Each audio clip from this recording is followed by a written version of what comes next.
સાબરકાંઠા જિલ્લાની અંદર જે રમતગમતનું જે ગ્રાઉન્ડ આવેલું છે તેમાં વર્ષોથી નિષ્ઠાપૂર્વક જે સફાઈ કામદારો 25 સફાઈ કામદારો સેવા બજાવી રહ્યા છે, ત્યારે આ સફાઈ કામદારો સાથે અન્યાય અત્યાચાર દિવસે ને દિવસે વધી રહ્યો છે।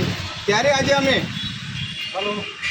સાબરકાંઠા કલેક્ટર સાહેબશ્રીને આજે અમે આવેદનપત્ર આપવામાં આવ્યું છે કે જે સફાઈ કામદારો નિષ્ઠાપૂર્વક સેવા બજાવી રહ્યા છે તેમને લઘુત્તમ વેતન મળતું નથી, પીએફ મળતું નથી, નિયમિત પગાર મળતો નથી।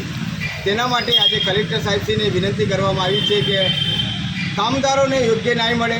અમુક જગ્યાએ એવી પણ ઘટનાઓ બની છે કે જ્યારે આવેદનપત્ર આપવામાં આવે છે ત્યારે શ્રમ અધિકારી ત્યાં કામદારની મુલાકાત કરવામાં આવે છે અને જે એજન્સીને નોટિસ આપવામાં આવે છે ત્યાર પછી સફાઈ કામદારોને છૂટા કરી દેવામાં આવે છે।